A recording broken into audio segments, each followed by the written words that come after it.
Le Gabon est très heureux d'accueillir la réception d'ouverture du mois de la francophonie.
That's what it took. It's because we were taught you have to get your train.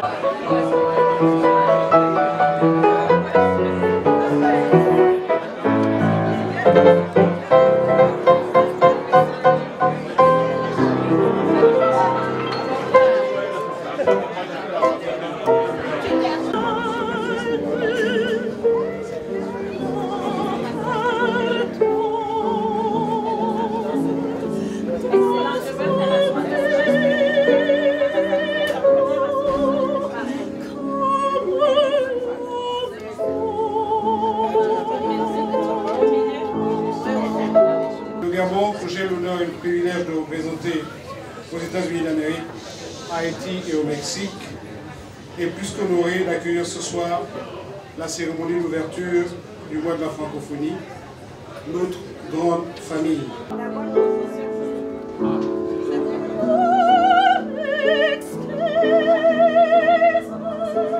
Le Gabon, mon pays, est heureux de partager cet héritage et d'appartenir à notre espace commun.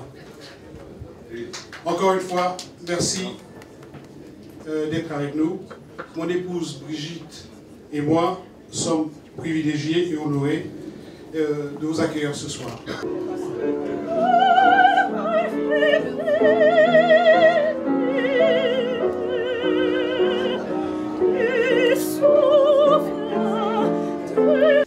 Excellences, Mesdames et Messieurs les ambassadeurs, chers collègues, Mesdames, Messieurs, amis de la francophonie.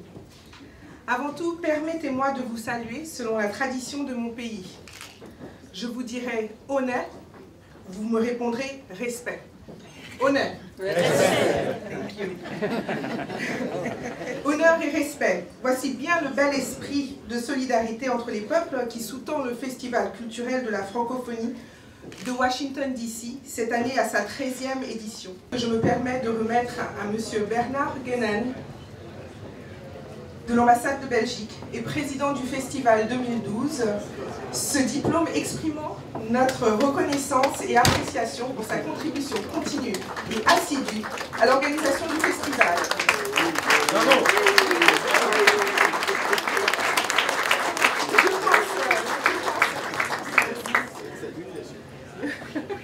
Je pense parler au nom de tous les membres des différents comités pour te dire, Bernard, un très grand merci pour ton leadership et ton amitié.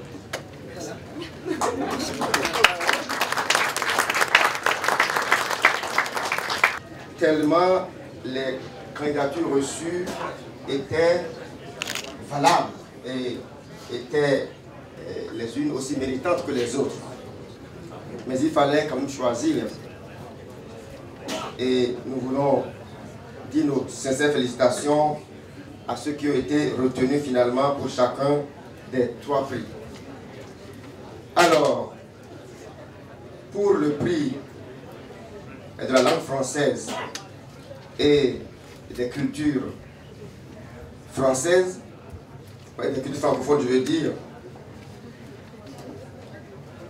le comité, après de longues discussions, a retenu Madame Terry Amat, qui est coordinatrice des programmes d'immersion en français au département d'éducation de la Louisiane.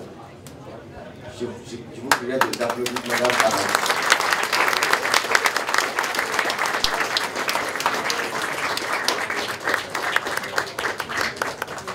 Pour le prix spécial de la francophonie,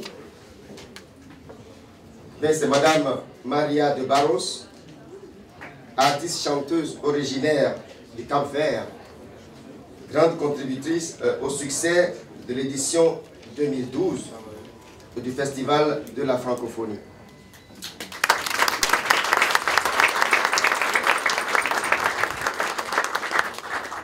Et le grand prix de la francophonie cette année est revenu à son Excellence, Monsieur l'ambassadeur Herman Cohen,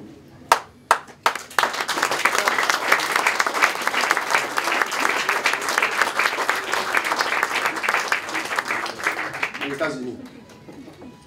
Alors, je dois préciser que le critère essentiel pour la sélection des nominés est celui d'une contribution significative au rayonnement, à la promotion de la langue française et des cultures francophones aux États-Unis et dans le monde. Je voudrais simplement lire le mot que m'a fait parvenir Madame Terry Amat, qui est la superviseure des langues du monde de l'État de Louisiane. Elle n'a pas pu être des nôtres ce soir en raison des intempéries. Son vol a été annulé hier, mais elle m'a envoyé ce mot. Mesdames et messieurs, chers amis, quel bel honneur pour une Louisianaise d'être reconnue pour son travail de leadership dans un État américain, francophone et francophile. J'accepte cet honneur au nom des efforts d'une équipe pleine de passion et de diversité qui mène jour après jour une bataille pour promouvoir la francophonie aux États-Unis. Le français nous apporte une ouverture d'esprit qui contribue aussi à l'amélioration de la qualité de l'éducation, à des opportunités économiques, à une vie sociale et à la manière dont on collabore avec les autres. Ça touche le cœur de voir les franco-jeunes louisianais qui sont en train d'élever leurs enfants en français. Les citoyens qui, en cette période de coupure budgétaire, organisent une levée de fonds énorme pour soutenir le CODOFIL, le Conseil pour le développement du français en Louisiane, et les voitures avec les plaques d'immatriculation frappées du slogan « Louisiane, chez nous autres ». L'enseignement du français en Louisiane est ma passion et la passion de milliers de Louisianais. Merci de l'avoir reconnu.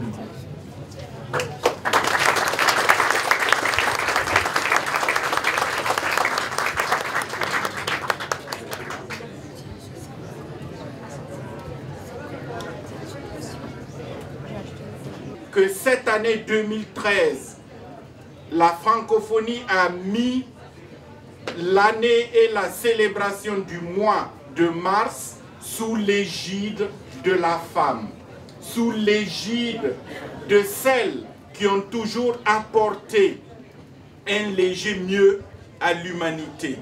Nous voudrions donc dire combien il était important que cette célébration, avec les prix et les reconnaissances que nous vivons aujourd'hui, devrait permettre de pousser un peu plus l'humanité vers le dialogue, vers la culture du dialogue, le dialogue de la culture, le dialogue des civilisations, afin que nous puissions trouver un monde plus juste, un monde de compréhension.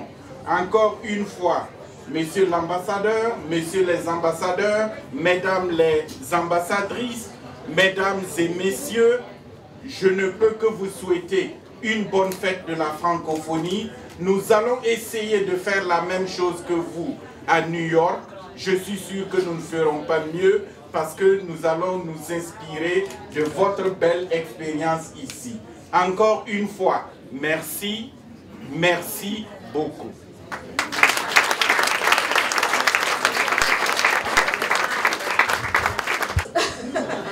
Bonsoir à tous, Madame la Présidente, Mesdames et Messieurs les ambassadeurs, chers amis de la francophonie. C'est un grand honneur et un plaisir de recevoir ce prix au nom de Maria Debarge. Je crois qu'elle a été très explicite dans sa présentation, dans son adresse, donc je ne vais pas prendre beaucoup de temps, je veux dire seulement qu'elle aurait aimé vraiment être là. Mais en plus de sa vie d'artiste, de sa vie professionnelle, elle est quelqu'un qui est très actif dans la philanthropie. Et précisément en ce moment, elle est au Cap-Vert, dans le cadre de ses actions humanitaires au Cap-Vert.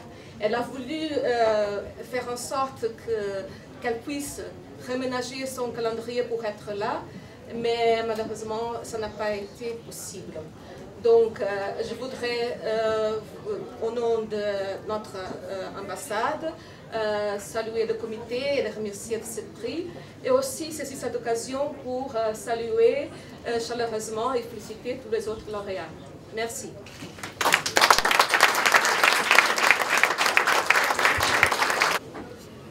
Il m'est un grand plaisir de remettre le grand prix de la francophonie, non seulement à un ami personnel, mais à un ami de la France de très longue date, d'ailleurs pour avoir épousé une Française, et un grand ami de l'Afrique.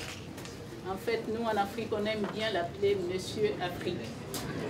Et c'est notre ami, l'ambassadeur Herman Cohen, qui a travaillé longtemps en France et qui a travaillé longtemps sur le continent africain, où il est connu de tous. C'est un prix bien mérité et c'est un grand honneur pour moi de lui décerner ce prix.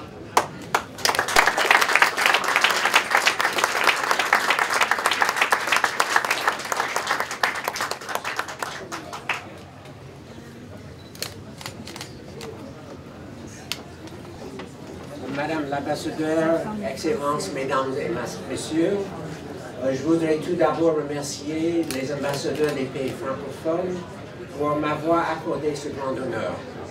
Ma première réaction à l'annonce de ce grand prix de la francophonie fut une vraie surprise.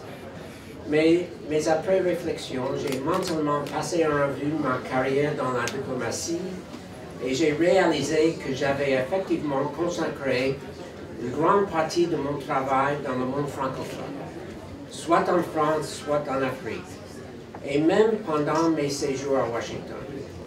Et pendant des années, j'ai toujours ressenti une grande sympathie à mon égard de la part de toutes les classes et de tous les niveaux du monde francophone. À ce jour encore, lorsque je voyage dans les pays francophones d'Afrique, je suis souvent reconnu par des gens que je croise. J'attribue ceci à mes nombreuses apparitions dans la presse, La Voix de l'Amérique et Radio France Internationale. Mes longues années en tant que président du conseil d'administration du lycée français de Washington, où je me suis employé à améliorer et à faciliter la marche d'un établissement scolaire français opérant aux États-Unis. D'autre part, je pourrais citer une longue liste de chefs d'État africains francophones avec lesquels j'ai eu l'honneur d'entretenir des relations professionnelles et amicales. Et cela encore à ce jour. La francophonie représente pour moi une importante partie de ma vie professionnelle et personnelle. Je suis donc très ému et très reconnaissant de recevoir ce prix prestigieux que vous m'attribuez aujourd'hui. Je vous en remercie et vive la francophonie!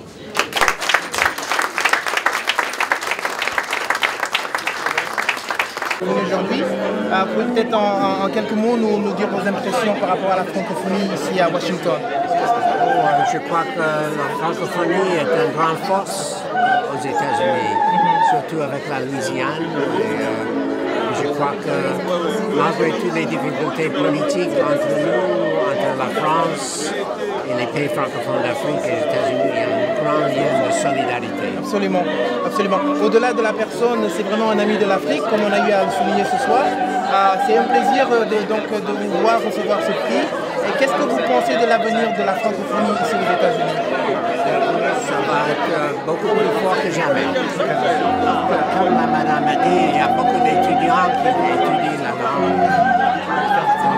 Merci bien et félicitations. Merci. Voilà. Donc on est avec l'ambassadrice du Cap-Vert, aujourd'hui donc à la résidence du Gabon. Une star, une artiste capverdienne vient de recevoir le grand prix, un prix de la francophonie. Vos impressions, Madame Excellence? Bon, pour moi, c'est vraiment, comme je viens de le dire, un très grand honneur et un plaisir de pouvoir recevoir au nom de notre artiste, Maria de Barros, ce prix. Elle est vraiment une très grande chanteuse, mais en plus d'être une très grande chanteuse, est quelqu'un qui est très lié à la francophonie. Elle est née en Mauritanie, a grandi au Sénégal, de parents capverdiens, et pendant toutes ses tournées, elle voyage beaucoup en France, en Martinique, en Guadeloupe, dans les pays francophones. Elle porte toujours très haut le drapeau de la francophonie. Donc je trouve que c'est un prix mérité. En tout cas, c'est un prix bien mérité. Et parlant de la francophonie, quelle est donc la lecture que vous faites de l'évolution de la francophonie ici aux États-Unis? Je crois que la francophonie ici est très vivante, très active, et je crois que de plus en plus très présente dans la société américaine, qui essaye non seulement de promouvoir la francophonie, mais de faire le pont entre la société américaine et nos pays respectifs et l'organisation de la francophonie. Par ces différentes activités, non seulement par la grande fête de la francophonie, qui attire beaucoup de gens, mais aussi par ces activités, par exemple dans les écoles, dans les musées, par le théâtre, par les films qui promeuvent, par les bouquins aussi, les différents ouvrages qu'elle est en train de promouvoir. Donc c'est une organisation très forte et très active aux États-Unis. Excellence, nous vous remercions et une fois de plus, toutes nos félicitations pour ce grand prix. Merci. Voilà, donc on est avec son Excellence l'ambassadeur du Burkina. Excellence, merci de nous donner l'opportunité de vous poser 2 ou 3 questions. On est à la résidence de l'ambassade du Gabon pour un événement exceptionnel, donc la francophonie, avec la remise donc, des prix de la francophonie. Quelles sont vos impressions par rapport à cet événement? Je pense tout simplement que ça fait chaud au cœur que le mois de la francophonie existe et que l'on ait retenu ces 3 grands prix pour récompenser les personnalités qui comptent dans le monde francophone et pour la promotion et qui comptent également pour la promotion de la francophonie et de la culture francophone.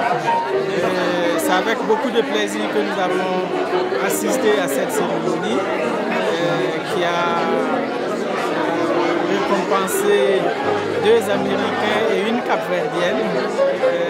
Donc nous sommes vraiment tout à fait comblés par cette cérémonie qui nécessite vraiment que chaque année on y revienne. Oui. Mais Excellence, parlant de la francophonie, on assiste à un réveil de la francophonie ici aux États-Unis. Quelle lecture faites-vous donc de l'évolution de la francophonie, de la langue française ici aux États-Unis pour nous les francophones? Non, je pense tout simplement que la langue française est un support comme un autre. Dans un monde où l'anglais tend à occuper le devant de tout ce qui compte, que ce soit la technologie, la science, la culture. Bon, le mois de la francophonie vient rappeler que d'autres langues sont aussi porteuses de culture, de science, d'économie, de savoir-faire, etc., etc. Et que dans notre monde, toutes les civilisations doivent apporter quelque chose à la culture de l'universel tout simplement. C'est tout ça qui forme notre monde. Excellence, nous vous remercions. Merci beaucoup pour nous donner cette opportunité donc, de vous poser 2 ou 3 questions. Alors, c'était Gorim Baïtouloum ici à la résidence de l'ambassade du Gabon pour un événement exceptionnel, la remise des grands prix de la francophonie. Donc, nous étions tantôt avec l'ambassadeur du Burkina, du Cap-Vert, et là, nous allons avoir l'ambassadeur du Tchad. Excellence. Alors, nous avons son Excellence Maïtine Doumbé, ambassadeur du Tchad, qui est donc présent à cette remise des grands prix de la... Quelle lecture faites-vous donc de l'évolution de la langue française, donc de la francophonie en Amérique? Évidemment, la langue française est tenue de se faire une place dans la mesure où il y a d'autres langues qui émergent et qui mettent, disons, en difficulté la langue française, par conséquent le français. et la francophonie doivent rechercher leur place de façon à ce que la francophonie et le français puissent se pérenniser dans l'intérêt bien compris des populations francophones. Voilà, Excellence, nous vous remercions. Merci donc de nous donner l'opportunité. C'était l'ambassadeur du Tchad, ici à la résidence de l'ambassade du Gabon, pour un événement exceptionnel, on l'a dit tantôt, donc la fête de la francophonie avec la remise des grands prix de la francophonie.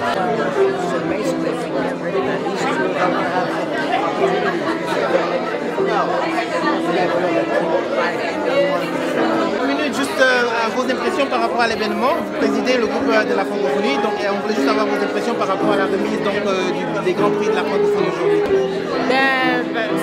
Évidemment, l'impression ne peut être que positive.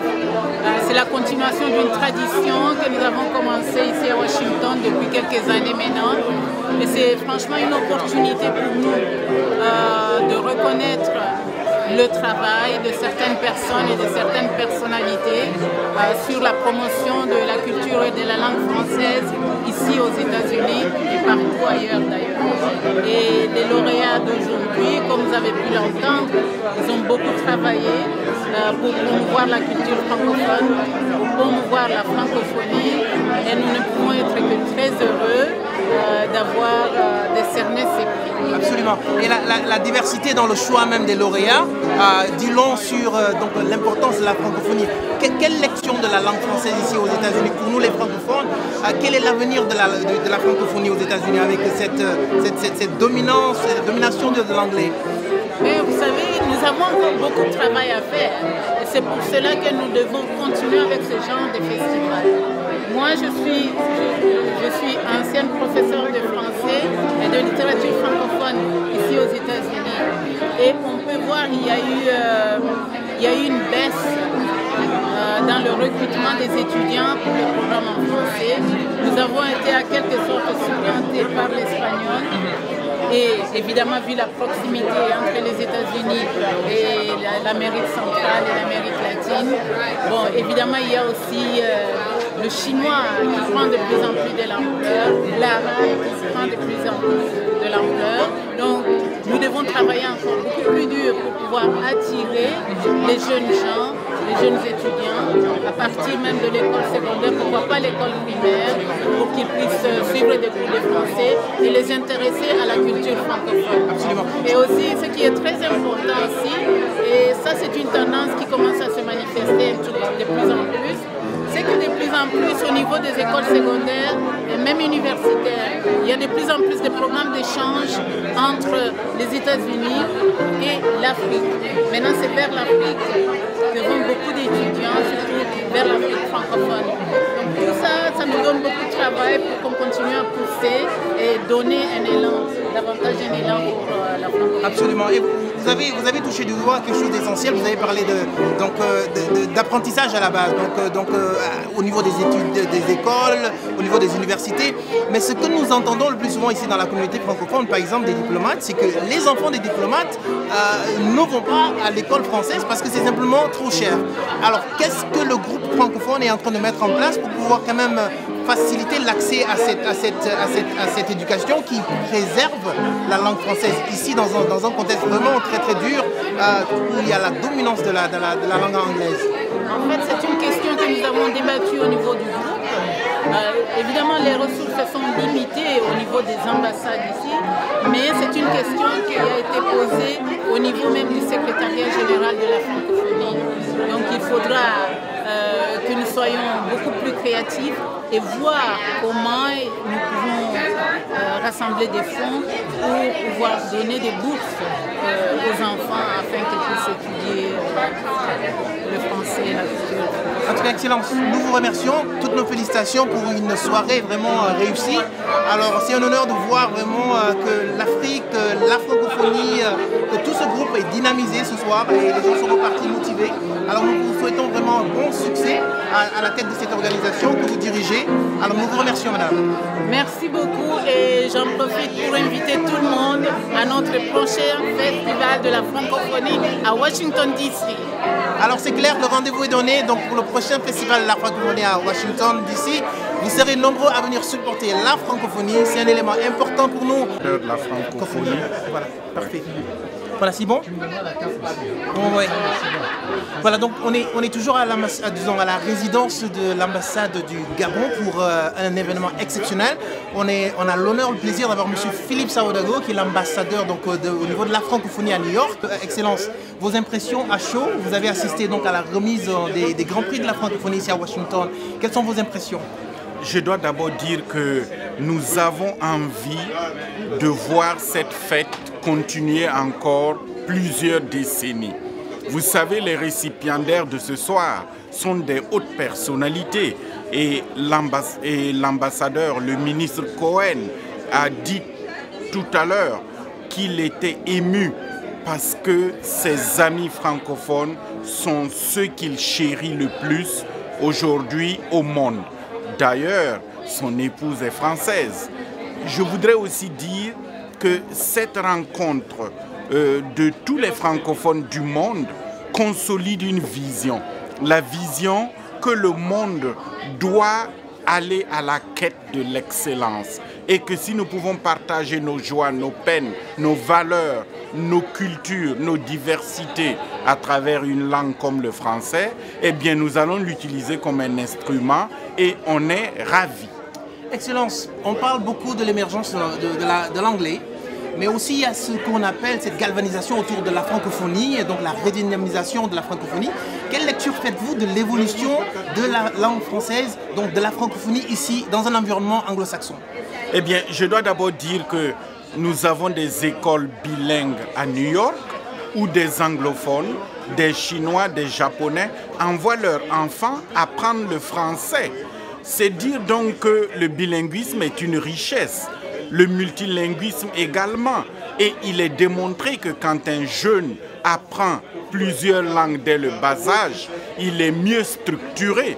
Et de ce point de vue, nous n'allons pas faire une bagarre du XXe siècle entre l'anglais et le français.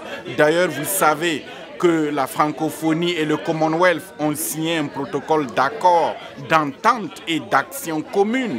Parce que ce qui est important aujourd'hui, c'est que le développement soit accéléré grâce à la mobilisation de nos aires linguistiques, grâce à la mobilisation de nos pays. Et on est ravis aux Nations Unies d'avoir le monde hispanique, le monde russe, le monde chinois, le monde anglais, le monde francophone qui regardent dans la même direction pour consolider l'information. Excellence, les détracteurs de la francophonie reprochent toujours à la langue française, à la francophonie, d'être un outil d'éducation. Qu'aujourd'hui, le français devrait être une langue au service du développement, au même titre que l'anglais, au même titre que les anglo-saxons. Alors, qu'est-ce qu'il faudrait mettre en place, du point de vue de nos gouvernements, de nos organisations, pour que la langue française devienne une langue vraiment compétitive, où les jeunes, les étudiants font des études en français, vont dans des institutions en français, pour pouvoir être compétitifs? Eh bien, il faut d'abord dire qu'en 2050, l'Afrique comptera le plus de francophones sur le continent par rapport aux autres continents. C'est dire donc que nous devons comprendre que le français doit être un outil qui puisse nous permettre de nous cultiver, de nous éduquer, d'aller rapidement vers le développement. Je voudrais aussi dire que beaucoup de gens ont oublié que la francophonie est partie d'abord d'une action de coopération culturelle et technique en 1970 à Niamey. Et que ce n'est qu'en 1997 à Hanoï que le bras politique et diplomatique a été consolidé. Ça veut dire donc que la francophonie est une force que beaucoup de gens y ont. C'est aussi une solidarité agissante depuis les sommets de Niamey jusqu'au dernier sommet qui a eu lieu à Kinshasa. Et pour nous, nous regardons dans la même direction. C'est le plus important. Quand je descends au Tchad, à Cotonou, à Lomé, à Ouagadougou, à Dakar, ou à Alger, ou à Tunis, le français me permet de me promener, de me balader. Et c'est ça la force. La francophonie, avec le leadership du président Diouf, est en train d'écrire incontestablement ses lettres de noblesse. Mais le problème que les gens posent, c'est à la base, l'éducation, l'accès à cette institution francophone, qui aux États-Unis pose problème pour, par exemple, les diplomates, qui ne peuvent pas envoyer leurs enfants dans les institutions, dans les écoles françaises, tout simplement parce que les coûts ne sont pas abordables. Est-ce qu'au niveau de la francophonie, il y a des stratégies qui sont en train d'être étudiées pour peut-être subventionner l'étude du français aux États-Unis pour les francophones, pour que cette langue puisse survivre et devenir, ce qu'on disait tout en tantôt, une langue au service du développement. Parce que plus de la moitié des gens qui parlent français sont en Afrique. Vous regardez un peu l'Afrique aujourd'hui, on parle de développement, on est toujours en train de faire des efforts. Alors, quelles sont les stratégies que vous pensez pouvoir mettre en route pour nous aider dans ce sens? Eh bien, il faut d'abord dire que les charter schools existent et que la plupart des gens, ces 10 dernières années, qui ont créé des charter schools où on apprend et on est éduqué en français sur la place de New York, sur la place de Los Angeles, font de l'argent. Et je vous encourage justement parce que nous avons une étude qui montre que les écoles francophones privées sont en train de prendre de l'élan avec l'aide publique des mairies, des sénateurs, des villes américaines. Donc nous pourrons en parler avec beaucoup plus de sérénité et je pourrais vous dire que l'avenir, c'est le bilinguisme. Excellence, nous vous remercions. Merci de nous avoir donné l'opportunité de vous écouter et de nous éclairer sur tous ces sujets. Alors, toutes nos félicitations pour cet événement de ce soir qui était une réussite. Et félicitations également à la francophonie qui incontestablement est en train de faire un travail remarquable, remarqué et qui fait l'objet de la fierté de tous les Africains, de tous les francophones. Merci beaucoup, Excellence. Merci, mais je voudrais quand même saluer les téléspectateurs qui nous regardent, tous ceux qui aiment le français, les francophiles, mais aussi les francophones, et leur dire que la vision que nous avons, c'est la diversité culturelle. C'est la capacité de faire en sorte que l'Amérique puisse informer des millions d'auditeurs en français. Et lorsque je pense à Georges Collinet, c'est l'homme, c'est le marabout qui a fait de l'Afrique une cible avec le français et jusqu'à présent, nous admirons le travail qu'il a fait. Encore une fois, merci. Merci beaucoup, Excellence. Merci bien.